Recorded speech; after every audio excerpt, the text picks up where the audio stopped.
welcome back into the Lions 24/7 podcast. It's been a while since we had a game to preview. I'm using that term game loosely because we've got the blue-white game here in Beaver Stadium on Saturday, and we've got a lot to look ahead to it with Mark Brennan and Daniel Gallen in just a bit.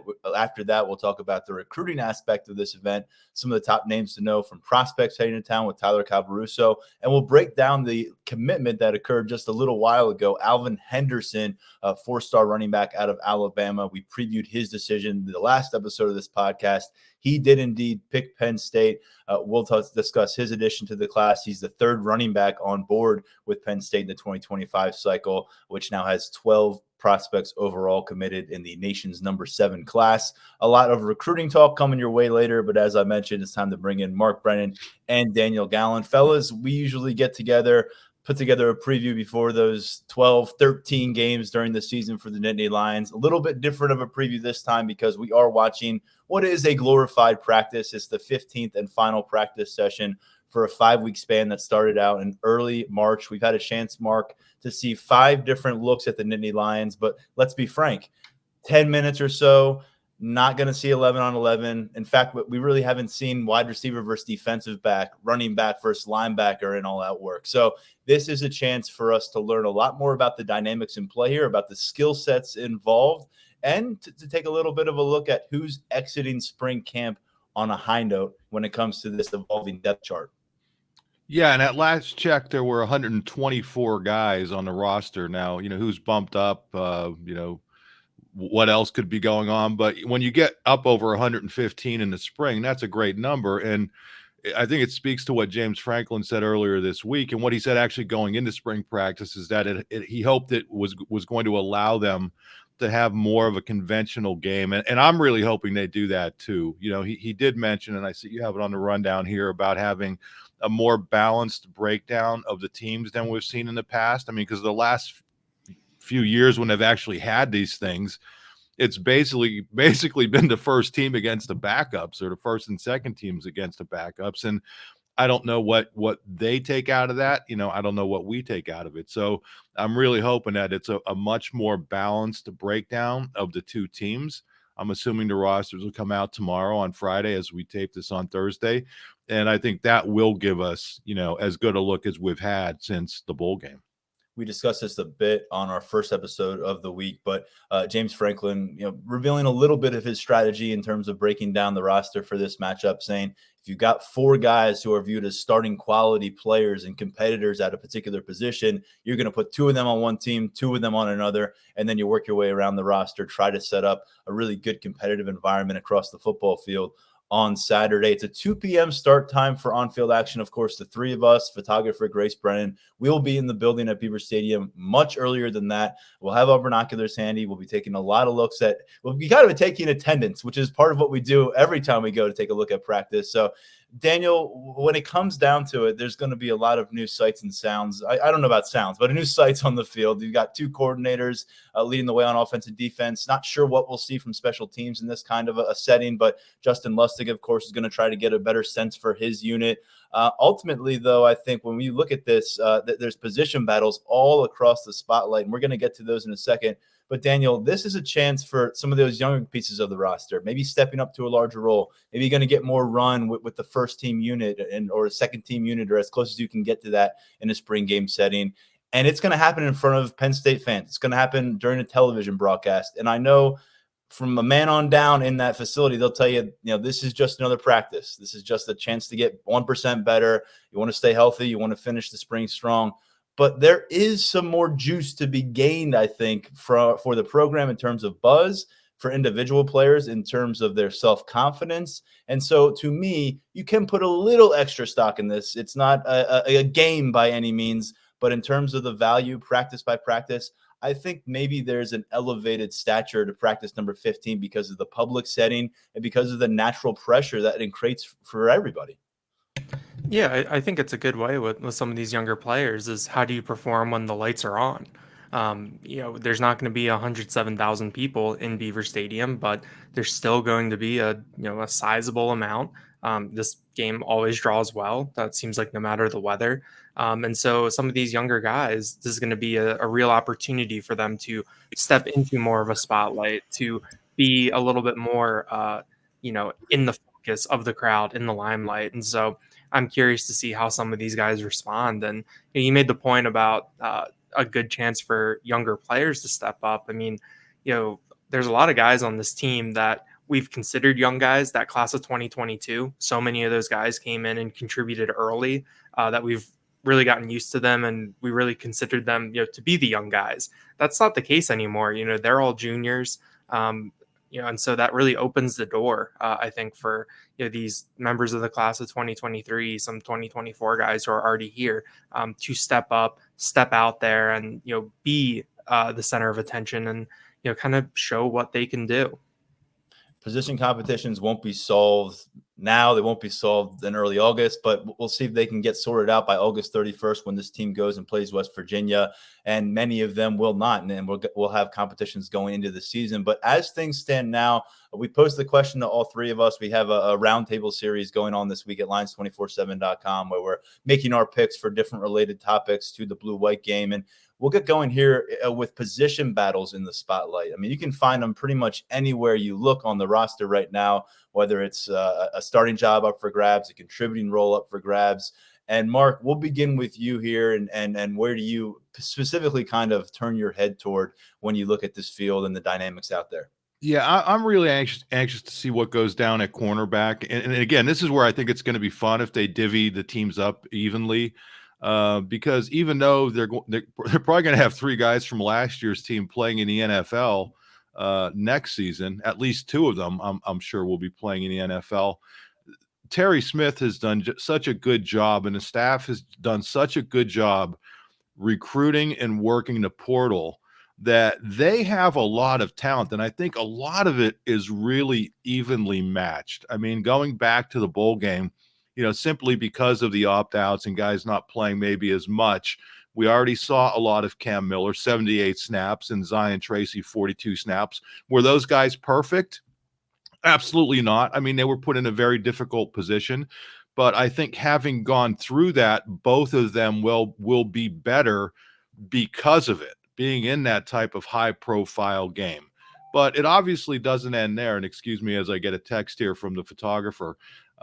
You look at the two kids coming in. I mean, Kimber, a veteran from Florida, AJ Harris. We've heard about how aggressive he is and how tough he is, and former 5-star recruit Elliott Washington, a freshman last year, and then the guy we had heard about even before you had an opportunity to talk to Terry Smith, and then Terry Smith pretty much confirmed what we had heard, is Davian Collins. Really flying under the radar, the Mississippi State transfer who didn't play a lot last year, who was really elevated his game. And that doesn't even get into the true freshmen. So I just look at all of those players, and I don't see anybody who, to me, I've heard is just head and shoulders above everybody else. So I think the competition for those two spots is just going to be terrific in this game, and then throughout summer workouts, and then into camp. They have done a great job. I think they're in good shape with all these different people at cornerback. It's a good problem to have, almost like defensive end, when you have to figure out the most difficult part is who's going to get how many snaps.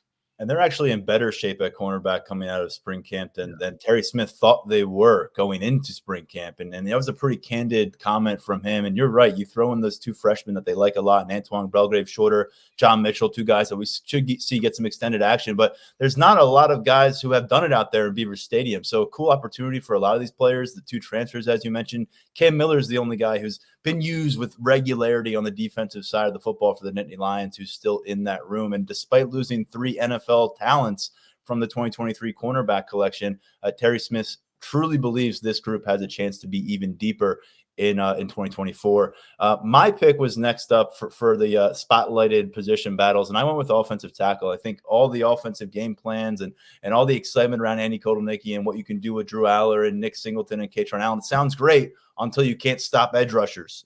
So that can't happen for Penn State going into the season. Got a lot of time to figure things out, iron out the process after losing an All-American on the left side, a 4-year starter on the right side, and Olu Fashanu and Caden Wallace. And we know Drew Shelton hasn't been part of that equation this spring. He's recovering from offseason surgery. And a lot of the spotlight has landed on Anthony Donka, Nolan Rucci, Javen Williams. And these are exciting times if you're a Penn State fan trying to see what's next at tackle, because there's a lot to work with here for Phil Troutline. I think everything we've heard about it with Anthony Donka, the three of us were discussing this as we were leaving practice on Tuesday. Sure sounds like he's in an excellent position to pick up where he left off in the Peach Bowl and be the right tackle for this team. He's not going to be handed that job here in April, but he is on the path towards being that dude. Nolan Rucci working on both sides of the field, going to make him more valuable to this team. Can we get looks at him on the right and left side in this game? Really curious about that. We've only seen him play on the left side in game action at Wisconsin. And then Javen Williams, Chimdiono. It's year 2 for these guys now. They got their feet wet a little bit in game action, but they could be called upon not just as backups this year, but Javen Williams could be a starting left tackle for this team when you get down to it and this competition goes through. I think the thing to watch here is not just that we'll get a chance to watch them operate next to their guards within the offensive scheme.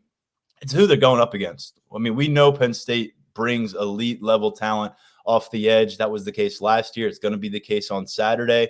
So Penn State, even when they go, 3 deep on defense, they're going to be rolling out some formidable talent at the defensive end spot. They've got linebackers with a lot of athleticism off the edge. So communication is going to be something to watch here, regardless of who's playing center. Nick Dawkins, Cooper Cousins, can they deliver the goods before the snap to make sure things don't fall apart after? But to me, it's going to be, what do some of those one-on-one battles look like? Because we've heard about some of them on the practice field, but thus far, we have not seen a single battle between offensive tackles and defensive ends in front of us. We're going to get a lot of that on Saturday afternoon. I'm excited for it. And Daniel, you're going in the direction of a bit more under the radar position competition that does not reside at the top of the depth chart. Yeah, I singled out the number 3 running back competition. We've talked about the value of that spot in the past, how big it was for Penn State to be able to bring in Trey Potts last year through the transfer portal. And now Trey Potts is gone. You know what you have in Katron Allen and Nick Singleton. Those are 2 guys that I wouldn't expect to get that big of a workload on Saturday during the blue-white game. And so that opens the door for guys like Cam Wallace, Quentin Martin, and London Montgomery. Those are the other 3 scholarship running backs on campus. And we've heard some good things about Cam Wallace and Quentin Martin. They both seem to be kind of the versatile type players that can do a lot of different things once you get the ball into their hands. And we know that Andy Kotelnicki has the reputation of being really, really creative with that sort of thing. So can Cam Wallace and Quentin Martin, even beyond being the number 3 running back, can they be chess pieces for Kotelnicki and this offense? That's something that I'm really interested to see. Also interested to see London Montgomery in more of game action. We heard from James Franklin earlier this year that he's doing good things in practice, but it's the physical development side that they haven't seen from him. He's still listed in the mid 180s on the roster, whereas someone like Cam Wallace has really bulked up coming in at the same time as Montgomery. So I think that's a position that to keep an eye on. And then, the walk-ons, Tyler Holsworth, DK Kensey, Emil Davis. I think that those are guys that, probably as we get to the latter stages of Saturday, that there's going to be a healthy dosage of. But I really want to see what Cam Wallace looks like, because we've never seen him in a Penn State uniform on the field yet. And then same things with Quentin Martin and even London Montgomery. Yeah, it seems like Cam Wallace has really built his case this spring. Want to see what that looks like on Saturday in some live action at that 3rd running back role, which, again, Nick Singleton, Katron Allen, big things in store for them, a lot of usage in store for them in 2024, not a lot of usage in store for them this Saturday in Beaver Stadium. Some other competitions to just keep tabs on, that 2nd tight end spot behind Tyler Warren with Theo Johnson off to the NFL. Khalil Dinkins is kind of the incumbent guy there to watch. You've got Andrew Rapplier as a redshirt freshman making moves this spring. You got the new 5-star freshman Luke Reynolds making his debut in front of a Beaver Stadium crowd. Over on the defensive line, you've just got so much depth, it seems, at tackle and defensive end that when these guys go 6-8 deep on both sides of the matchup, blue and white team, there's going to be contributors worth monitoring. There's going to be guys in the mix to start worth monitoring, really way down that depth chart. So it'll be exciting to follow. And then what does the defense look like from a lion roll perspective? That's that spot that we used to call the star, and kind of that fifth defensive back spot. That's more of a hybrid linebacker, cross between a safety and cornerback, all sprinkled in there. We've heard about Cam Miller, definitely Jalen Reed, AJ Harris involved there. So how many guys get some run in that role? What does it look like? And generally, how often do we see 5 defensive backs versus 3 linebackers on the field? That's also kind of a positional component here. I think overall, when you talk about positions under the microscope, not just competitions, putting that aside for a second, it's hard to ignore receiver. I mean, Mark, 15 scholarship guys on the roster for Penn State. One of them has done it here. I'm sorry, I'm blanking on this. Julian Fleming. One of them has been here a couple of times and come to Beaver Stadium and heard the boos and heard the kind of razzing from the crowd. Now he gets a chance to do it in a Nittany Lions uniform. The other guys in this room have been out there. They've been around for games. They've been around the program, but very little proven on the field for the most part in this group. And it's just so much to sort through there, Mark. It's going to be a pressing topic all offseason. But to me, this is a unit on wide receiver. They have a chance to shift the public narrative among fans, among us and the reporters, by going out there, delivering a performance where it's not just one guy looking good, but you've got got a collection of receivers that you come out of spring camp and saying, there's some progress there. There's something to work with there. And you want to see flashes. You want to see some fireworks maybe on Saturday. And it just feels like if you kind of get a flatline result at the wide receiver spot, if there's some hiccups along the way and it's kind of generally the same taste that was left in your mouth coming out of last year, then one, that's not going to help the narrative around the program. Not going to help the self-confidence in that room. But additionally, I just think it's going to give you concern, give you pause about whether Penn State can come out and kind of have that balanced offensive attack that's capable of crashing through the college football playoff. And Mark, I'm sorry for being long-winded there. No.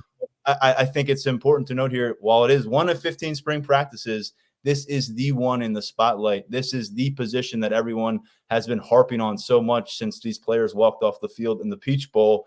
And this is the chance to show up a little bit and put something out there. Yeah, I mean, I think what's key, Tyler and Daniel, is if you get several guys playing well, it'll be an indication that maybe there was some consistency through spring practice, right? And I think that's going to be a key question for James Franklin afterward, because if you look back at the last couple seasons at Penn State in the wide receiver position, outside of Parker Washington, there has been zero consistency, like none. Nobody has been consistent. Either guys are banged up or up and down, good to start, bad to end, good at the end, bad at the start. No consistency whatsoever. And I think if you see some sort of balance in the blue-white game, that's at least an indication that it's starting to get there. But we may get a hint of that in the blue-white game. But, that's one of those things where I honestly don't think we're going to know till several games into the actual season. You're looking for good signs now. But with that receiver group, and I know, they have the chip on their shoulder. We heard it. Everybody's questioning them. They're questioning them for a good reason. They haven't really gotten the job done. Now, under a new coordinator, is this offense going to give them more of an opportunity to be consistent? That's kind of what we're hearing, but we weren't exactly hearing negative things going into last season either. So this could be a good start, but I think that's one of those positions where the real answers are still going to be a ways off. And I'll reiterate this point. Julian Fleming is the first receiver on scholarship personally pursued in some way by Marcus Hagans to this campus. They've got that we're going to see in on-field action. Josiah Brown's here. He's in recovery mode. He's the freshman who got to campus in January, coming off an injury. We'll see a couple other freshmen in Tyseer Denmark and Peter Gonzalez come to campus this summer, but he's the only guy. Everybody else, you're talking about cultivation here, cultivating these guys. they've got a year and change. They've got a year and 4 months with working with Marcus Hagans now. And so you want to see what is that group, especially some of those second, third year players. That third year class has 5 guys on scholarship and redshirt sophomores, except for the junior and Omari Evans. And Daniel, on the defensive side of the football, I think that when you talk about spotlight positions because of the dynamics in play, linebacker is probably where you land. You lose Curtis Jacobs, a 3-year starter. You lose Abdul Carter to the defensive end position. He was a first-team All Big Ten performer last year. And you lose Manny Diaz, who obviously was the defensive coordinator for one of the nation's most elite units last year, but he also was the linebackers coach and a guy that unit loved a bunch. So turning our attention towards Saturday, practice number 15 with Tom Allen, what are you going to be watching for at that linebacker spot? I'm really curious to see how it shakes out in terms of the younger players and who can potentially make a move. I think that there's a lot of excitement around Tony Rojas, obviously. We saw him get a ton of experience last season. His physical development has continued. I think James Franklin said that expects Rojas's production to, quote, skyrocket this year. So that's someone that there are high hopes for. And then his classmates, Tamir Robinson and Kavion Keys. It felt like the Kavion Keys buzz really picked up near the end of last season. He had the scout team honors. I think Curtis Jacobs in December was speaking really, really highly about him. So I want to see what he looks like in there. And then Tamir Robinson is someone who's popped up this spring a couple different times. Is he someone who is in position now, physically and both and in terms of learning a system to make a jump to start to compete a little bit more for playing time. But then a dynamic that's kind of overarching with this too is, how many times are there going to be 3 linebackers on the field? I know that they're going to keep it vanilla. It's the spring game. It's how these things go. But, do we see the Lion out there for a bunch of time? Is there a lot of Jalen Reed, playing as like a pseudo third linebacker, a pseudo Sam linebacker? I think that's something too that I'm curious to see, because that kind of changes the picture a little bit around linebacker depth when you're trying to fill 2 spots consistently versus 3. So I think I'm pretty excited to see what this looks like. Excited to see some of these younger players who we haven't seen much of really get some run. Good segue there, because the next topic I wanted to dive into is first-year Penn State players in focus. So you got transfers on the table, you got freshmen on the table. Collectively, there's more than 20 new scholarship members of this roster since the Peach Bowl. So a lot of changes. That's how it works in college football. And for the initial opportunity in front of a Beaver Stadium crowd, pretty cool experience. And I talked about it before, Julian Fleming making the trip a couple times with the Buckeyes, coming to State College as an enemy and hearing it from the crowd, getting heckled. Remember, this is also a guy who came to campus a bunch in high school and got a lot of love and admiration from the crowd. But this is going to be kind of a reintroduction for him. I know it's going to be a special moment for him. He's going to have plenty of family, friends in the stadium as well. And just want to know what it looks like from him. We've heard a lot about the rapport that he's built with Drew Aller. It's been a very important priority for both of them since he committed to this program. What is it? Does that show up on Saturday? I'm assuming that they're slotted on the same rosters. Do we get to see some connections between Drew Aller, Julian Fleming that give you a little bit of sense of how that is developing and how it may help out Penn State moving forward this season? I'm also curious what he looks like engaged with his teammates. We've heard so much about the leadership role that he's taken on early on. That's back in winter workouts from Chuck Losey. That's here in spring ball from James Franklin and his teammates. We, again, 10-minute segments of practice that we get to peek our heads into. Don't get to see a lot of different things. So we're going to get to see a lot of different things on Saturday. And I'm curious how engaged Julian Fleming is with some of those younger receivers, how vocal he appears to be as he's working through the process and watching reps and then partaking in reps. And I think ultimately he is the guy that if he can go out there and flash a bit for you, string together some receptions, maybe a highlight reel play along the way. This is something that's going to just be the makings of a feel-good story. And you want it to be a storybook ending for Julian Fleming if you're a Penn State fan, for how it's gone in his college career. He said it's been the healthiest spring ball to this point. It's been the healthiest offseason of his college career to this point. So to me, a guy who said it all comes down for him, the health and confidence to get what he wants to get done here with Penn State in year 5 as a college competitor.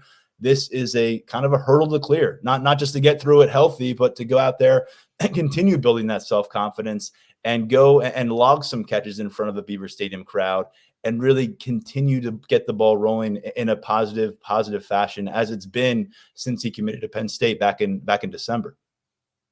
And what do we got next on newcomers? I'm sorry, I didn't see anybody up. We're going Daniel. Daniel, and I know he's going with another transfer as well. Yeah, I tried to keep it, tried not to overthink this one too much. As you can hear, I got some yard work that apparently was also scheduled for 2 p.m. like our podcast was here. But we're smooth today, man. We're smooth, and I haven't even gotten into my issues yet. So. But yeah, I stuck with the transfer theme. AJ Harris, someone that we've just heard so much about, and from a variety of sources. James Franklin talked about how that he brings something a little bit different to that cornerback group. How physical he is. We know he has the 5-star pedigree. We know he has experience from Georgia. And then talking to him on Tuesday night, Mark has a great video up with him. He just seems like someone who is really kind of about his business, is kind of, learning where he fits and what he can do to contribute, and is just going to go from there. But we know that he has that versatility. We heard his name pop up for the Lion position. I think James Franklin said that given his physical tools, he's someone that could play all over the secondary. So I want to see what that looks like. I want to see, how he looks on the field compared to opposing wide receivers, how he looks if he's matched up with a tight end. We know that Penn State has a very, very physical collection there. So I think AJ Harris is someone that I'm really looking forward to, because I think in that cornerback competition, he can be a really, really big factor. Fleming and Harris have both generated considerable buzz during their initial spring practices with Penn State. And I don't know if anyone, though, has developed as much buzz here in their first semester as Cooper Cousins. And that's your pick, Mark, and it's a damn good one. Yeah, the buzz is legit about a guy like Cooper Cousins when James Franklin starts tamping it down. I mean, because that's what he did Tuesday. He said Cooper Cousins, true freshman offensive lineman, 6'6", 319, looks like he's midway through his college career, not like somebody who just arrived on campus in January. But James said, he told us back on signing day, and then at the start of spring practice, that Cooper Cousins was a guy who kind of stood out as a true freshman and had the physical build to be able to contribute early. And he said Tuesday that he kind of skyrocketed early in camp, and then he hit a lull. Yeah, I'm sure the lull comes just as everybody's starting to talk him up. But then the other interesting thing that James said is you also have to remember that he played mostly center through spring practice, and then recently they moved him out to guard as well. I mean, what's that telling you? That's a true freshman who just arrived on campus, and they're playing him at center. And now they're trying him at a different position. I mean, that's a lot for somebody. And we saw that back. Remember back at the prospect camps? Yeah. Every one of those things we were at, that Cooper Cousins was at, Franklin would have him take reps like in a row from tackle, guard, center, guard, tackle, and then back, just to see what he can do, to test him. And that kid was a monster on all of those reps. So I think, just the things that we're hearing, maybe the best offensive lineman is a true freshman under Franklin. I mean, that's pretty strong stuff that you kind of hear with your ear to the ground. I'm really anxious to see what he's able to do. And even Franklin even allowed that, he kind of, at first he was kind of like, yeah, he kind of had a little bit of a lull, but he ended, I think come fall camp, he's going to put himself in a position to compete. And again, for an offensive lineman to compete in fall camp for playing time, I'm not sure he's going to be a starter. I mean, that may be a little bit too much, but if he's able to work himself into that rotation, that's going to be something. So really keep an eye on him in this game. As we saw, because of what happens in the trenches and the attrition that happens, you don't need to enter preseason camp as a starter to end up starting games during the season. Later in the year, yeah. JB Nelson, Venga Ioane ended up starting a bunch of games last year when that wasn't initially the outlook for them entering August. But this is a true freshman. It's a unique circumstance. The feedback has been tremendous. And I'll just add one more thing to that. Speaking with Nick Dawkins, who's obviously at the forefront of that conversation at center as a fifth-year senior. We heard from him after practice on Tuesday, and what he said was that Cooper Cousins is not just explosive, but he's passionate. He said that's a really important piece here, and that's a lot of what we heard about, that he doesn't want to just win his reps. He wants to dominate his reps. And something else that Dawkins added to the end, he says, typically after their practice sessions this spring, they go to the training table, load up on some food, and then go over to facilities and crunch tape together. Nick Dawkins, Cooper Cousins, he didn't mention if anyone else is involved, but an hour and a half of watching film and trying to get better. And he says when a guy is that eager to get better and that invested, it makes it easy to feed into it as a veteran. So you want to talk about a match made in heaven. You've got this hungry, guy that may be ready to play at a high level of football as a freshman in Cooper Cousins, but has plenty to learn on campus. And then you've got maybe the best teacher among anybody on this roster who's able to get a message across and speak with conviction in Nick Dawkins. So you really like how that relationship could help Penn State here in 2024, but maybe down the road as well as Cooper Cousins develops and Penn State needs another center in 2025. Let's go over to our our offensive MVP picks now. After going through a bunch of the new players, it's going to be more familiar names here. And naturally, quarterback is going to be a part of the conversation here when it's the MVP conversation. So we're getting into that. And Daniel, you start us off on this one. Tyler sent me my pick from last year, and I overthought that one a little bit. I had Tyler Holsworth as our blue-white game offensive MVP last year. So this year, I'm going Hold on. We got to say what he did. 0 carries, right? Yeah, it was. He looked good in warm-ups. He warmed up really well. Yeah, I was really hoping that once we got into the fourth quarter that he could break one. But I kept this one simple. I went with Drew Aller. I do think that I'm really excited to see what he looks like in this new offense from Andy Kotelnicki. I think that in terms of someone flashing, Bo Prabula in this setting might not be able to use his legs as much because of how things are controlled. So I think that you're going to really see both of these quarterbacks use their arms. And from what we've seen from Drew Aller in our limited looks in practice, I mean, he looks really, really good right now. He is leaner. He looks a little bit more confident. And I do think that Andy Kotelnicki is the type of offensive coordinator who will put him in a position to succeed. Also, I do think that, I think we might see the quarterbacks sling it around a little bit. This is the public's one look at Penn State this spring. James Franklin is very aware of what some of the chatter is on the outside. So, maybe we see some deep throws. Maybe we see Penn State open it up a little bit. And if that's the case, I like what Drew Aller can do. Mark, you're going to take us in a different direction before I bring us back to the quarterback position. Where are you going for the offensive MVP? Well, first of all, I like Daniel's thinking last year, and I'm so disappointed in what's happened to this game because we used to run a poll every year about who the MVP was going to be, and it was never like the best players. It was always, and with all due respect to these guys because they were hardworking, tough players, Eric Heffelfinger, a walk-on, Tikas Pettigrew, like longtime followers will know this, Jerry Collins, people you never really heard about in other aspects would come up and have huge games, but that just hasn't been the case under James Franklin. So I think I'm going to go with a fairly obvious pick. We're not going to see much of Nick Singleton and Katron Allen. Last year, they carried a combined 10 times. I'll be surprised if they get to that number. So to me, it comes down to one of those redshirt freshman running backs, and it just seems as if Cam Wallace is further ahead at this point because of what you talked about. He's up to 200 pounds now. Still has that 4.41 speed. Remember, neither of those two redshirt freshman running backs saw the field at all last year. I mean, not even in those 4 games or whatever that freshmen are allowed to play. And because both of them were dealing with various injury type things. That was part of it, at least. But so I think it's important for those guys to both get out there and see a lot of reps, just so they're ready and to have some sort of experience when the season gets here. And I think Cam Wallace, again, you're talking about a guy who has breakaway speed.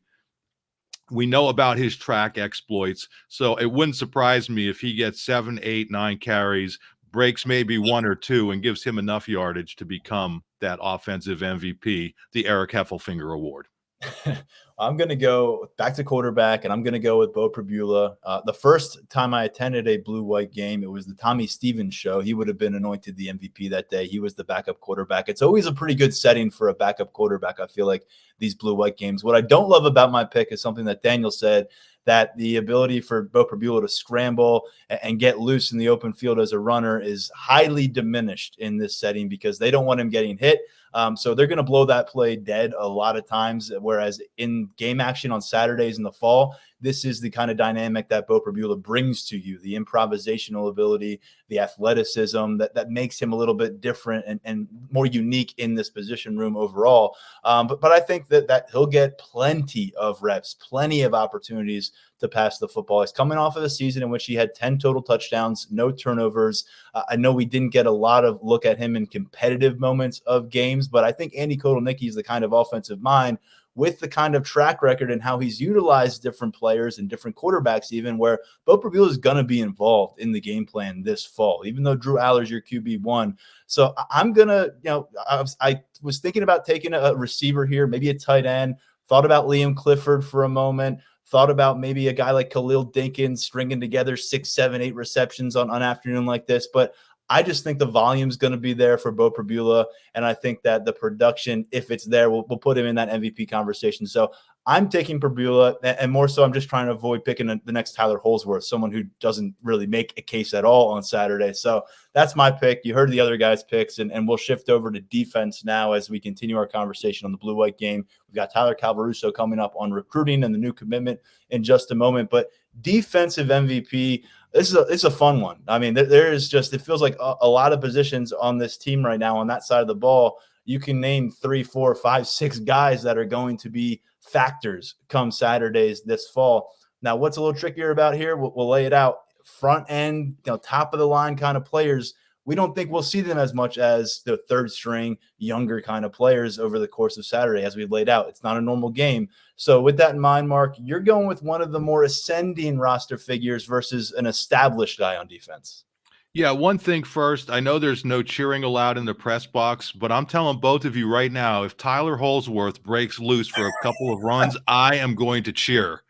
Good. Because he's going to put both of you guys in your place. I may change my pick to Tyler Holsworth by tomorrow. We'll see. I honest to goodness hope that some of these walk-ons do get an opportunity and are able to do some good things. We're having some fun with this, but we have a lot of respect for those guys. But yeah, going over to the other side, I'm not going with a walk-on on defense. I think you look at the way these blue-white games work. Daniel mentioned, wouldn't be surprised if you see them throwing the ball around. What does that do? That exposes the quarterbacks to the pass rush. And what do we know about Penn State practices and scrimmages? The quarterbacks only have to be tagged to be down. Last year, denied Dennis Sutton 2 sacks. Don't think we're going to see a lot of deny in this game. So I'm looking to one of the younger guys that we've heard a lot about, Jameel Lyons. Mm-hmm. Jameel was a guy who they had to pull out of a red shirt last year when Chop and Amin Robinson were banged up, but he still only logged 95, less than 100 snaps. Was it 95? Yeah, it was less than 100 snaps on the season. And again, I think it's another guy who being out there is going to be a positive for him. And he's built himself up to a 250-pounder. We heard about how athletic he is. Chuck Losey told us what a great job he's done developing his body, having a workmanlike attitude. I think he's the kind of guy who can come into a game like this, get a bunch of reps, and get 2 or 3 sacks. I'm going to go with another second-year player, a guy that burned his red shirt last year as well, Tony Rojas. He kind of made a case for defensive MVP last year, if you guys recall. He ended up leading the team in total tackles during that first debut in Beaver Stadium in an Indy Lions uniform. Ultimately, because of the way guys performed ahead of him on the depth chart, because of the way they stayed healthy last year, things worked out where Tony Rojas wasn't as much of an on-field factor as we may have anticipated this time last year. When he was involved, though, as we've discussed, you noticed whether he was racking up tackles in a hurry or forcing turnovers, he was somebody who made an impression on you, and that continued through the Peach Bowl, and I think that will continue into Saturday. I just everything you hear about Tony Rojas, the way he's described, he has moved kind of beyond he's a young guy figuring it out to like, this is what he is. And this is what we expect from him. And it just sounds like he's being treated. He's not going to be named one for a while, but he's being treated as a starter. And the expectations are in place as such versus a lot of these second-year players we're talking about where starting jobs are still down the road a little bit and you're still kind of using the kid gloves. I think they're fully off with Tony Rojas. And I think you're going to see why on Saturday in his reaction to offensive happenings and the way that he flies around the football field. I'm curious if we'll get to see him in a couple different roles, if it'll be maybe exclusively what we have seen him at the will role. But I know that they see him with multiple passes in this defense, 2 playing time. And ultimately, I think he's going to be someone who just goes out there, fills up the stat sheet when he's putting in his work and does enough for us all to be coming out and saying, yeah, it's going to be a big year ahead for the sophomore. And Daniel, you round us out here with your defensive MVP pick. I went to the safety spot with Zachy Wheatley. I thought a little bit about going just a bit deeper down the safety depth chart. That there's a bunch of young guys there who have potential, but we've heard a lot about Wheatley this spring. James Franklin said that it's been his best spring, that the light's gone on for him. I think that Penn State knows a little bit what it has with Jalen Reed and KJ Winston, and Jalen Reed could be used in a little bit of a different role this year and perhaps even on Saturday. And so I think there's an opportunity there for Wheatley to, get some good time out there and have the opportunity to show what he's been doing behind the scenes all spring. We know what he is as a ball hawk. I remember 2 years ago in the blue-white game, he came down from safety and laid out a pretty big hit on a running back at the second level. And so I think that he has those skill sets to really flash in this sort of setting. So, I think that he's an intriguing piece going into next year, depending on how many of these 3 safety sets that we've heard a lot about get used. And I think that he'll have a good chance to really show everything on Saturday. Full disclosure, there are no blue-white game MVP awards just handed out after this game. I hand them out. It's a completely made-up award, but we have fun with it on an annual basis here, and we'll talk about it after we're on the post-game podcast, where we were wrong, where we were right. One other thing to watch for, because we're not going to get into a whole special teams MVP discussion. This is not the time or place to do that, but I think this is a little bit of a pressure intensifier for everybody, but specifically at that kicker spot. You've got Sanders Sahadak, who I believe has 4 career field goal attempts through 3 college seasons. You've got Ryan Barker, who came to campus as a walk-on last year. He has not seen any game action to this point. And then you have Chase Meyer, who was really solid last year at the FBS level, but did it for a program at Tulsa where it's just a different ball game. So I think right now, getting the chance to see those 3 guys kicking in front of a crowd, kicking in front of some TV cameras and all that, it's going to be really helpful for Justin Lustig in his first year as special teams coordinator to kind of gauge where that competition is at. It's one that's going to last deep in August. And just to reiterate what we heard from Lustig last week, Barker, Sahadak, maybe a little bit ahead right now of Chase Meyer, who's playing some catch-up. Meyer has by far the most experience at the FBS level, but he's a newcomer to campus making that move in January. Just a couple other things to reiterate as well. Be aware of the possible impacts from quote-unquote bumps and bruises. Just because a guy isn't involved out there and playing on Saturday doesn't mean he's out for the season, doesn't mean he's out for an extended period of time. 1 of 15 spring practices. Again, not going to throw all your eggs in one basket here just because it's in a public setting. And I'll leave it here, guys. Terry Smith told us on Tuesday about what comes next. When this game is wrapped up and your spring practices are over, what comes next? And he said, we've got to recruit our locker room come next week. So transfer portal window is going to open in a hurry after this spring game. Guys that we see competing on Saturday are going to move on. Guys that we don't see competing on Saturday have already made up their mind to move on perhaps, and then you're going to see Penn State start pursuing guys. So it's going to change the complexion of this team yet again, going from spring ball and bridging the gap to preseason camp in August, and it's going to happen in a hurry, as Terry Smith said. So the team you see here is going to be an incomplete one, but it will be a nice longer look at them. Daniel, Mark, really excited to get back in the press box with you on Saturday. See if we can wrap our minds around a few different parts of this team that we weren't able to during these other practice looks, and it'll be a fun time. Looking forward to it. Excited for it, Tyler. All right, see ya. Let's head over to the recruiting trail once again with Tyler Calvaruso. And we're recording here on a Thursday. The episode is dropping early on a Friday morning. So we're still pretty fresh out of the announcement from Alvin Henderson out of Alabama that he is the newest member of the 2025 Penn State recruiting class, top 24/7 running back recruit of the 4-star variety. We previewed his decision on our most recent episode with national recruiting analyst Tom Loy, who had already filed away his crystal ball pick pointing towards Penn State. That was indeed the decision, Tyler Calvaruso. He announced with us at 24/7 Sports just a little while ago. Let's go through it from a few different angles here. And first off, appreciate you keeping your finger on the pulse of this recruitment process for the last several days. It's one that you were working pretty hard and working on and tracking the developments, and signs had pointed and you put your crystal ball in for Penn State. Now that we've reached the finish line, at least from this phase of Henderson's recruitment, how did the Nittany Lions get this one done? It's been an eventful last few days. That's definitely for sure. It's been a wild recruitment overall with Alvin Henderson. Jaywan Sider, I got to say, he never stopped going after Alvin Henderson with essentially everything that he had. Penn State pushed to get him to campus for months leading up to last weekend.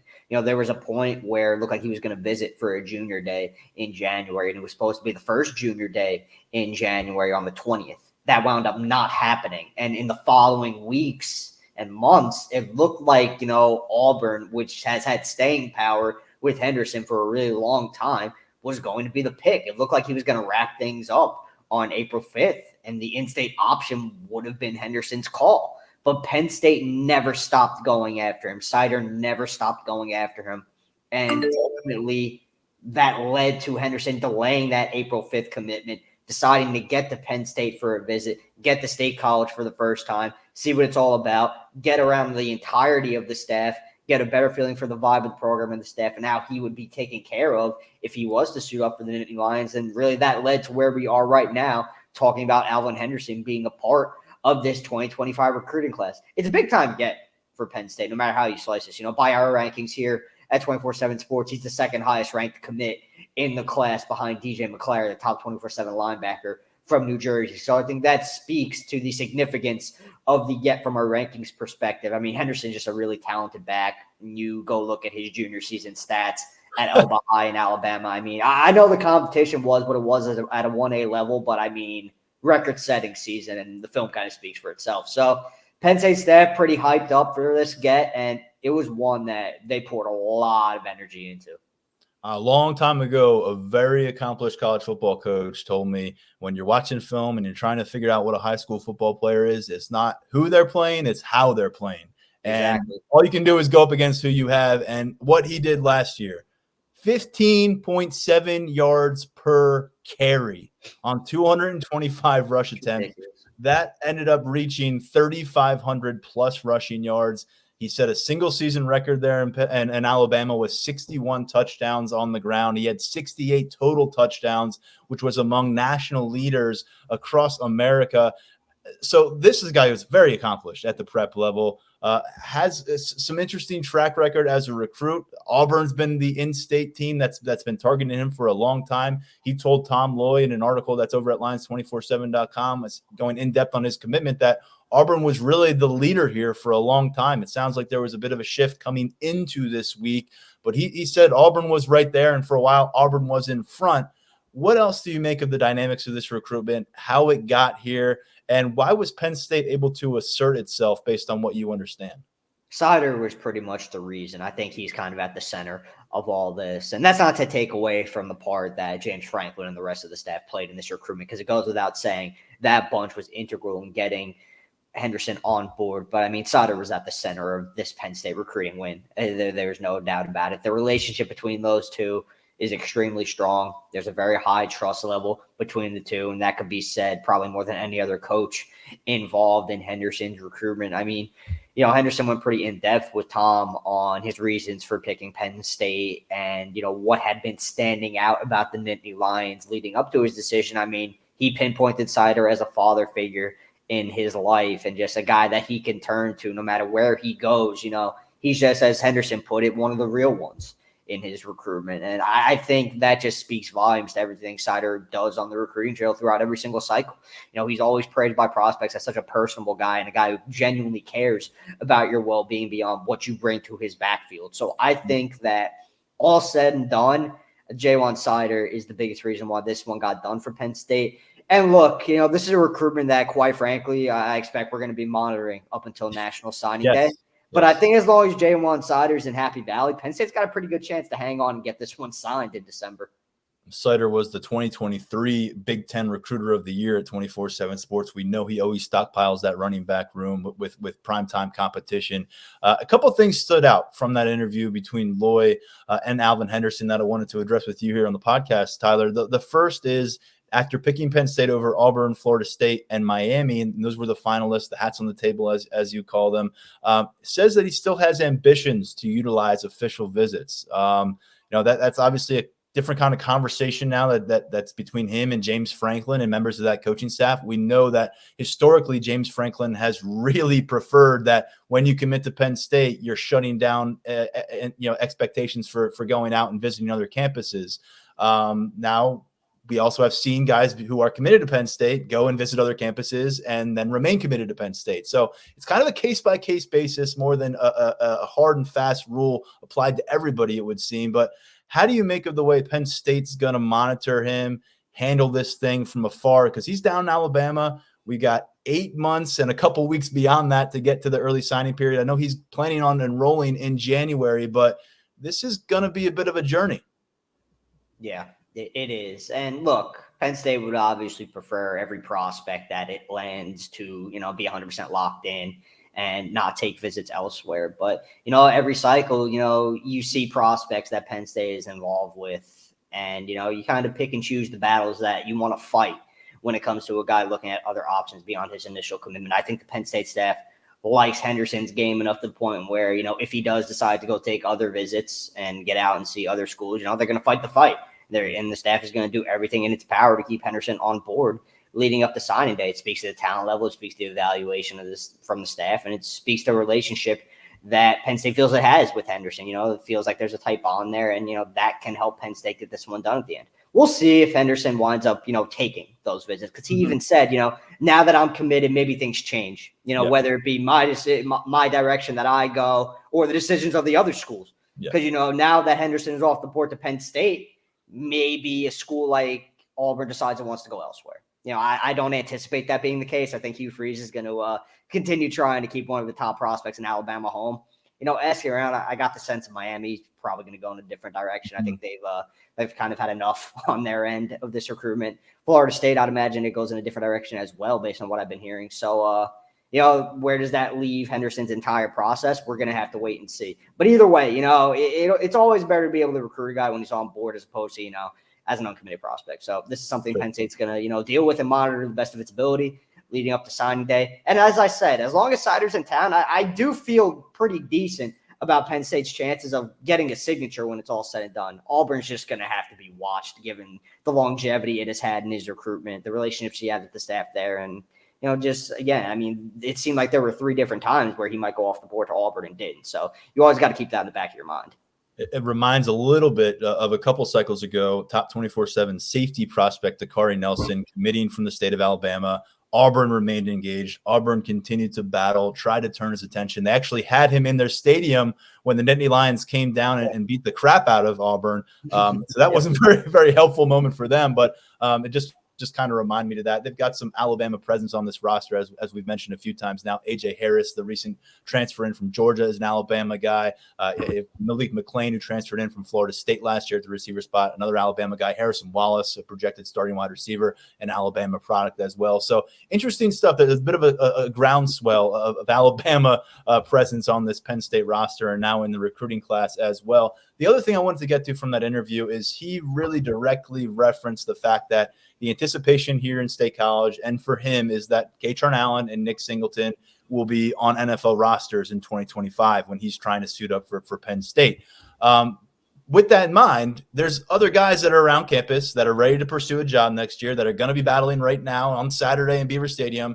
He says, though, surveying his options, he felt like the opportunity for early work was most obvious to him at Penn State in this conversation with Tom Loy. So certainly they are selling a message that for an early enrolled guy too, who's going to be here for spring ball next year, that it is going to be a very real competition. And there could be not just one running back job up for grabs next year, but based on the way that Sider has implemented backs, maybe a couple primary running back jobs open for the taking. Yeah, Penn State's never going to look at a recruit and say, hey, this is what's going to happen when you get to campus in terms of early playing time. But they're always open to the thought that if you come in, whether you're an early enrollee or a summer enrollee, and you do what you need to do and you take care of business on the practice field and you show the staff that you can ball and be a productive member of whatever side of the ball you line up on, you're going to get the opportunity to play regardless of who's in the room before you, regardless of who's coming in along with you, whether it be in a high school recruiting class or a transfer portal recruiting class. So I think that overall, you can never have enough quality backs in your room. I think that's becoming more and more true with the landscape of football. You see it in the NFL. So many of these teams are employing multiple backs, keeping guys fresh, keeping guys healthy long-term, really in an effort to get the most amount of production as you can out of your backfield. So Penn State's never going to turn down the opportunity to have a quality running back room. That's what it's building here this cycle with Henderson, Tyke Hayes, and Keandre Barker on board. That's what they're building with Corey Smith coming in during the summer. It's what they're building with Quentin Martin already on campus as an early enrollee. And it's what they're building with London Montgomery and Cam Wallace in that 2023 class. So are there already quality backs in the room that Penn State absolutely loves? Yes. Are there more coming in? Yes. And it's kind of a good, I don't even want to call it a problem, but it's a good problem for Penn State to have because, things are going to sort themselves out. These things always have a way of working themselves out. The best players are going to play. So is Henderson going to have the opportunity to come in from day one and compete for playing time right off the bat? Sure, because that's just the overall philosophy of the staff. No matter how old you are, no matter your level of experience, if you arrive in State College, you take care of business on the practice field, you do what you need to do from a weight training and playbook perspective in terms of learning the scheme and getting yourself comfortable, you're going to have the chance to play. So I think it's equal opportunity, and Henderson is going to have that opportunity. A reminder that Jaywan Sider has only applied redshirt to 2 freshmen here since coming to Penn State in 2019. Both of them were last year's freshmen. Cam Wallace, London Montgomery did not get on the field. So beyond Nick Singleton and Kaytron Allen, who we think we have a pretty good knowledge of who they are and what they're about at running back, you don't have a single scholarship running back on this 2024 roster who has actually touched the football in a college game. And they won't get a chance to do that until August 31st. So, I'd imagine the 2025 running backs are, maybe sniffing around and seeing what could be available to them, especially before you get a guy like Quentin Martin or Cam Wallace going and establishing themselves this year and maybe possibly being that running back 3 and kind of the waiting in the wings figure. But going back to those 3 running backs, that's a quarter of this class now in its entirety, Tyler. It's the number 7 class nationally. 12 commits are on board. You mentioned Tyke Hayes, the in-state player out of Aliquippa. You've got Keandre Barker, who's now down with Beckham Kritza at Miami Central High School in Florida after spending his past season in Texas. And now you've got the new guy in town, Alvin Henderson, committing to this class. So how does this in any way maybe change the dynamics of what you maybe thought this class would be a month or 2 ago? And do we view the running backs conversation as just completely closed up shop? Or does Jaywan Sider, because of the nature of this game, because of the nature of recruiting, because of what we already talked about with Alvin Henderson, does he keep some irons in the fire elsewhere on the running back target board? I think with these three backs on board, Penn State is pretty comfortable with what it has at the position. I mean, a 4-back class, I don't think I've ever even seen that. But that would be it would be a first for me too. Yeah, I don't think I've ever seen that. I don't think that's a direction Penn State would really go either. Maybe something changes with one of the guys who's currently committed. That's not something I'm anticipating. But they're comfortable with the trio that it has in its 2025 class. And moving forward, overall outlook for this class. Again, you always want to stockpile talent in your class, no matter how you can do it. You just want to get quality depth and get enough good bodies that you feel good about in terms of long-term potential and upside on board. And that's what a get like Henderson kind of adds to your 2025 recruiting class. You mentioned they're ranked 7th right now with a total of a dozen guys on board. The split it's relatively even between offense and defense. There's more on the offensive side of the ball right now. I think you're just going to see a growing focus on the top targets on defensive side of the ball moving forward. Not that there hasn't been already, but a lot of these guys are starting to maybe inch a little bit closer to decisions. Up online 24/7. I'm gonna have one of those. One thing we do after every committee, nice little crystal ball watch list of guys who maybe are getting closer. There's some guys on the offensive side of the ball we're gonna be looking at, some on defense. So now that Henderson's on board, a lot of energy that Penn State dedicated to this recruitment, it's going to go elsewhere as it has been throughout the cycle. And I like the class right now. No matter how you look at it, there have been some recent misses. Matt Zoller's going off the board to Missouri just Wednesday. Trent Wilson going off the board to Oklahoma, and he was one of the top targets on the interior of the defensive line. So Penn State it hit a little bit of a skid for almost 2 months. In terms of a little bit of a commitment drought, and certain recruitments not going their way. I mean, remember Ison's a guy who went off the board to USC. Penn State liked him at wide receiver. So Henderson, the commitment of Henderson, maybe the return of some good vibes for Penn State's 2025 recruiting class. I think when it comes to maybe going on a run and getting rolling with commitments again, official visit season, that'll probably be the time that we see the bulk of this class come together. And I feel like at this point, maybe the sooner those officials get here, the better. But Henderson definitely has Penn State's class heading in the right direction. I think it could be another, top 15 group for James Franklin and his staff. I definitely think that's in the cards. Following the announcement from Henderson, he shared a video of Andy Kotelnicki and the entire offensive staff cheering his arrival. Kotelnicki was doing the talking. Everybody else was doing the yelling. But a lot of excitement in that room. And it's been mixed results for that offensive staff in terms of what they're acquiring talent-wise going into 2025. You talked about missing on the in-state quarterback in Zollers and now picking up a long-distance running back target with Henderson. Back in, I think, in February, you go back and you saw some additions on the offensive end. Lyric Samuel, the Brooklyn wide receiver, Michael Troutman, a New Jersey offensive lineman on the interior. But that was a while ago. We've had some movement on the board, guys coming on, guys going elsewhere. So in your opinion, lay it out for us. Where's the focus residing right now on the offensive side of the recruiting things? Definitely wide receiver. Wide receiver is the focus, I think. You get Lyric Samuel on board as the lone receiver in the class right now. And there are still a bunch of other top of the board names who are still in play for Penn State. Jeff Exner Jr. from McDonough. He's a top 24/7 prospect, very much in play for Penn State. Matthew Outen is another top 24/7 prospect at wide receiver who's in play for Penn State. And you can't forget about Lex Cyrus, the in-state speedster. He's very high in the Nittany Lions. He's at Penn State high on his list for an extended period of time now. That's one that I've said on here that I feel good about, and I still feel really good about that one getting done for the Nittany Lions. So wide receivers a focus. You got Beckham Kritz on board as your quarterback in the 2025 class. We're going to see where things go at quarterback moving forward regarding the potential for a second signal caller. Still, kind of yet to be determined on what's going to go on with Malik Washington moving forward if Penn State really wants to jump in there with Zollers going elsewhere. So we'll see. Brady O'Hara's projection is more likely on the offensive line at this point. So, Penn State has been staying involved with some of the top tight ends of the nation. Andrew Olish is one of the top guys in that 2025 class, and he's high on Penn State. That's one that I still feel good about.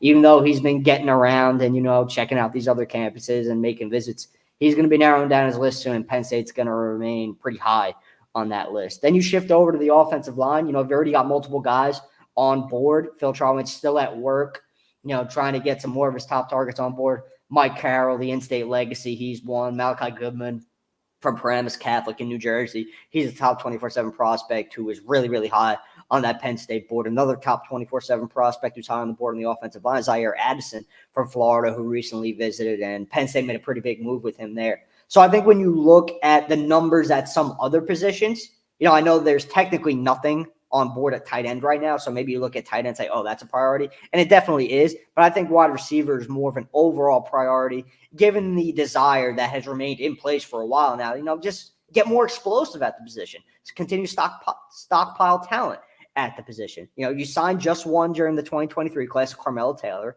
You went out and got 3 during the 2024 class in Pete Gonzalez, Josiah Brown, and Tyseer Denmark. Now you're in a position to take another bigger class that could feature, 3-4 guys. And Penn State is already in a good spot with some of the names on the top of its board. So I think wide receiver moving forward is probably the one to keep an eye on if you're a Penn State fan in terms of prioritization. But there's still work to be done in this class at, I'd say, every position but running back. Now I think we can go and say that. Yeah, but 2025 prospects will be back in Happy Valley this Saturday. We know that they've been back in Happy Valley all spring practice schedule, getting a chance to get a glimpse at the Nittany Lions and on-field work, spending time with the staff, getting a more intimate view of the campus and program facilities. But this is a different experience now. You're part of that festivities that happen outside and inside Beaver Stadium on a spring game. Unfortunately, the weather doesn't look tremendous. It looks pretty good after the blue-white game. It looks pretty good before the blue-white game, but that Saturday itself, not necessarily an ideal day to put on a football spectacle for prospects and their visiting families. But nonetheless, it will go on. They will have a chance to do that. And there is a significant group coming up from Miami Central High School. It's a spot that we're going to be talking about, a program we're going to be talking about on this podcast throughout the year, because they have Beckham Kritza and Keandre Barker in their backfield, quarterback and running back commits in Penn State's class, but also a few other players making the journey up with them who hold Nittany Lions offers. And I know you wanted to talk specifically about a defensive lineman. Yeah, Randy Adarica, and he has an official visit locked in to Penn State for that weekend of June 14th, recently locked in at that. He's one of the more recent additions to a pretty large official visit schedule for Penn State. We mentioned Trent Wilson going to Oklahoma, him being one of the top defensive line targets, specifically at defensive tackle on the interior. Darren Ikennegbon's another one who's high on that list, and he's trending elsewhere. Georgia looks to be in the best spot to get that one done. So where does Deion Barnes go beyond those top 2 names? Adarica is one of those names who has been moving up in the pecking order as of late. That Miami Central group that's making it to campus this weekend, along with Beckham Kritz and Keandre Barker, really talented guys, and Adarica is one of the best. He had a standout performance at the Under Armour camp in Florida last month. Caught up with Brian Doan, expressed that he has maintained a pretty, decent level of interest in Penn State, maintaining that he wanted to get to town, check out campus, get a better feel for the staff. That's going to happen this weekend. Was originally slated to visit during the winter. Those plans fell through, but they're in place now. And I think this is going to be an important weekend in his recruitment from multiple perspectives. How does he feel about Penn State after visiting? And on the flip side, how does Penn State feel about him after visiting? But I like where things are heading here for both sides. And he's one of the bigger names making it to campus this weekend, if not the biggest, to be honest. We've got more than 50 names confirmed for this year's blue-white game over at Lions 24/7. And Adarica is standing out as one of those top guys making it to town. Elsewhere at what is really a college football hotbed, Centennial High School out in out in Corona, California, LaRue Zamorano, fun name, fun game as well. He's at the cornerback position, defensive back, someone who has a recent crystal ball. Last week, one of our West Coast recruiting analysts, Greg Biggins, put one in for Zamorano to stay in the home state and end up in the Big Ten with the USC Trojans. He's going to take a long trip here, spend some time in Happy Valley. Talk us through this one, because this is a long way from home to be in Beaver Stadium on April 13th. It is a long way from home. As we know, Terry Smith is no stranger to venturing to California to go after some of those corners. Penn State was an early offer in Zamorano's recruitment. There wasn't a whole lot after that, but turns out he's one of those guys that Nittany Lions have been on pretty heavily at cornerback in, recent weeks and months. And he's going to be getting to campus for the first time to get an eye on things. Is it going to be a tougher pull for Penn State, given he's a West Coast kid and USC's in pretty strong early on? Well, not even early on, but at this point in his recruitment, yeah, probably. But, you get him to campus, maybe he had an official visit locked in. From everything we've gathered, Zamorano has a pretty good relationship with the Penn State staff, has, been singing some praises for Terry Smith. So this is one we're going to be keeping a close eye on coming out of the weekend. Could be one we're talking about even more moving forward, depending on what comes of his first trip to Happy Valley. Another name to get to here, doing closer to campus, but not super close. We're going to New Jersey in your home territory, Somerville High School. Jaden Lofton, an edge rusher out of that program. And he's somebody who has got a bunch of interest. He's got Tennessee, West Virginia, Minnesota among those who are also involved in his recruitment process. And where is Penn State taking stock of Jaden Lofton these days? And how is Jaden Lofton taking stock of the Nittany Lions? This is going to be his second visit in about 2 weeks span. He visited on April 2nd for spring practice. So his second visit of the month. He's pretty high on the Nittany Lions, but there are programs like Tennessee and Syracuse standing out to him as well. And then from the Penn State side, that edge rusher board for Deion Barnes is still very much coming together. Penn State has yet to close on an edge in this 2025 recruiting class, and a lot of that has to do with the fact that many of their top names on the board are still in play. Max Granville from Texas is a top 24/7 prospect that Penn State has moved up his list following a visit to campus. Cedric Works, he got an offer from Penn State in February, and he's going to be on campus for an official visit during that first weekend of official visits, May 31st, June 2nd, and he's really worked his way high up into the pecking order, so he's got to keep an eye on. Jaden Woods is somewhat of a wild card, top 24/7 edge rusher from Kansas. Well documented at this point now that his family has that pre-existing relationship with James Franklin, going back to when Franklin was recruiting his father to play for him at Kansas State. So there's a lot of comfort there between the Woods camp, Woods himself, Franklin, and Barnes and Torrance Brown. So he's a name to keep an eye on moving forward. Then you have that territory of guys like Lofton, Cortez Harris, who's a top 24/7 talent. He's got an official visit scheduled June 21st through the 23rd, same weekend that Lofton is slated to be in town. So, Lofton has had some really, really good things to say about Penn State, some really good things to say about Deion Barnes, some really good things to say about the overall direction of the program. He feels Barnes is a guy he can relate to, and he feels Franklin is a guy that he can play for and really learn under, just, overall from a leadership perspective. So a lot of positives regarding Penn State coming from his end. We're going to have to see where exactly that edge board goes and how some of the dominoes fall, though.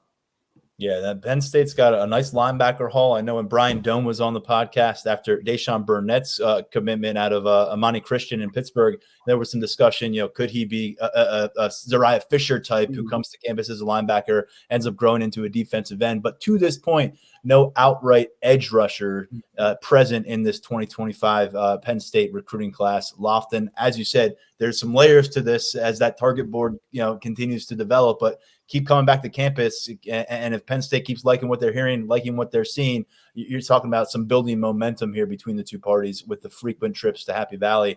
Down in North Carolina, Michael Gibbs is an offensive lineman that you and I have spoken about a few times on this podcast. Phil Trywine put together another strong class, continue building that culture forward in the offensive line room. How could Gibbs fit in there, and what does this trip represent in his recruitment? That's something I think we're going to gain a little bit of clarity on coming out of the weekend, because right now the priority for Penn State when it comes to offensive line recruiting is more so on tackle. You look at a guy like Zaire Addison, a guy like Malachi Goodman, they're probably going to be tackles at the next level, even though they have that versatility to kick inside, which is always a plus for Penn State when it comes to its offensive line recruiting. The focus remains more on tackle. And then when it comes to the interior guys, it goes without saying Michael Carroll is your top target. But then you look at some of these official visits that are locked in, right? Marcus Garcia has an official, the 4-star from Texas. He has an official visit locked in for the weekend of June 21st, but he's going to be going off the board with a commitment here shortly before that, and Texas A&M is trending. Max Buchanan has an official visit scheduled for the weekend of June 21st, but he's got multiple others scheduled before that in schools that are already high on his list and probably higher on Penn State. So, where do Rowan Byrne, who was actually on campus Thursday for a visit, he's going to be in town for an official visit during that June 21st weekend. Does he make it to that visit, whether it be Penn State going in a different direction at the position or Byrne deciding to settle elsewhere? So this is why Gibbs is kind of a name of interest. I've gotten a chance to catch up with him recently, and, his level of interest in Penn State's pretty high. And he pretty much said, he's going to discuss the potential for an official visit with the Nittany Lions for Phil Trotwine. So he might be one of those guys who, maybe he slots in on that official visit slate at some point, and depending on when he gets on campus and how certain things are falling when it comes to interior offensive line recruiting, maybe he's a sneaky name that could, wind up in this class. because Penn State does like what Gibbs has going for him as a player. You know, when Phil Trout went and visited him at his high school during the winter contact period, those two got along quite nicely. So Gibbs making it back to town. He's pretty amped up about this visit. We're going to have to see what comes about on that official visit front. These were all 2025 prospects we've been discussing. We wanted to finish, though, our review of the confirmed guest list for Saturday with a look toward the future to the 2026 cycle, and a guy who projects to be one of the premier wide receiver prospects in the Mid-Atlantic region and perhaps nationally is Travis Johnson out of Oscar Smith in Chesapeake, Virginia. 6'3" already, long, lanky receiver, still skinny side, but only a sophomore right now. He's up to around 20 scholarship offers. And we talked about it. Marcus Higgins has deep roots in the state of Virginia as a former player down there, as a longtime coach down there. He's probably not missed an opportunity to go to any of these schools over the past decade plus, including Oscar Smith. So what is the sense that Penn State can get something going with Travis Johnson at a relatively early point in his recruitment?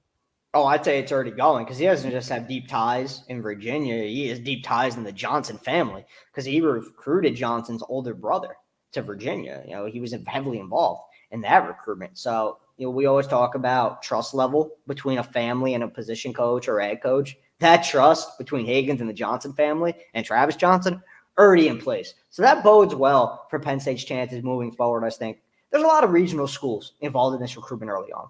Maryland, Virginia, Virginia Tech. So it has that regional flavor early on, which is something I was expecting out of this recruitment. I do think, quite frankly, Johnson has the skill set to be a national prospect. I'm very, very high on his game. I think he's got the potential to be a real player at the next level, regardless of where he lands. So Penn State's in pretty strong here early, which is encouraging for 2026 wide receiver recruiting. We talk about 2025 recruiting at the position, how crucial that is for the success of the room in the future. But that 2026 group is going to be pretty important as well. You want to continue stockpiling quality class after quality class, and Johnson might be a guy who could help you in that regard, and I think he would fit nicely at Penn State. So getting him back to campus in this kind of environment, probably pretty important for the staff. And there's going to be another really talented 2026 wide receiver on campus I want to touch on real quick, Messiah Hampton from New York up in Rochester. And he's pretty high on Penn State early in his process. And he has already visited this spring for practice. So, you know, this is going to be his second visit this spring.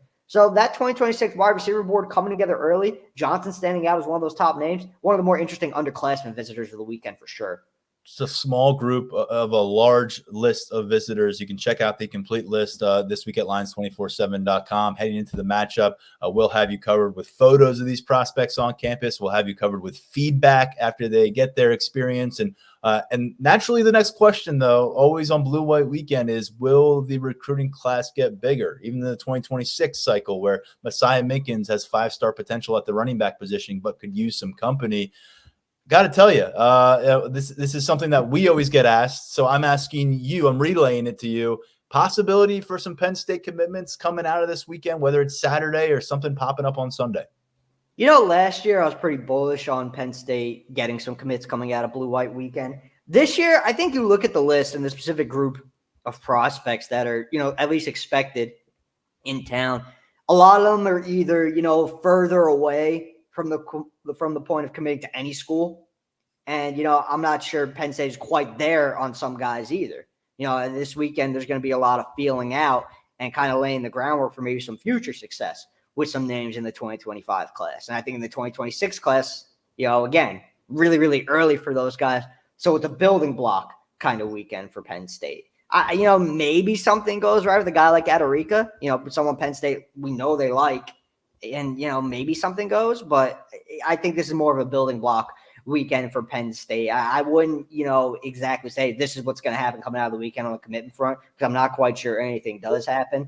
We'll be on the lookout for that, as we always are with Blue White Weekend, because it is a big weekend for Penn State and its recruiting efforts across the board, whether it be a prospect in the class, prospect in a future class, and, you know, even the commits getting back to town and doing peer recruiting. There's set to be a lot of commits, some signees from the 2024 class on campus as well. So it's going to be a pretty jam-packed weekend. Those commits and signees are going to be doing some selling on the guys on campus, and we're just going to have to see what comes about. But right now, based on the conversations I've had and asking around, I'm not necessarily anticipating anything, but I do think Penn State has the potential to really help itself with certain guys making it to campus this weekend. Good point there. We've got a bunch, like 16 2024 signees already with the Nittany Lions. Several of them will be out in the field on Saturday in uniform, but the rest of that class, a good number of them, will be getting a chance to probably be recognized at some point on the big screen in Beaver Stadium. So if you're coming to the game itself, you probably have a good opportunity to see that collection of the freshman class that signed this past winter. Tyler, we're going to get you back on early next week, because not only are we going to sort through what went down during Blue White weekend, but we're going to get ready to dive headfirst into the post-spring transfer portal. And it's a very interesting place. So you and I we'll start that journey. We'll go down that rabbit hole early next week, and I'm looking forward to it. But for now, appreciate the perspective and coverage. Folks can follow it along at lions247.com throughout Blue White weekend. Yeah, it's going to be fun. I'm looking forward to it too. And this weekend is definitely going to be fun. So if you're a Penn State fan, enjoy it. All right. Take care, Tyler. Yep. Good stuff from my colleagues at lions247.com today here on the podcast. You heard from Tyler Calvaruso on all things recruiting and the Alvin Henderson commitment. Before him, Mark Brendan and Daniel Gallen helped me break down what we are looking forward to most about the Blue-White game in Beaver Stadium on Saturday.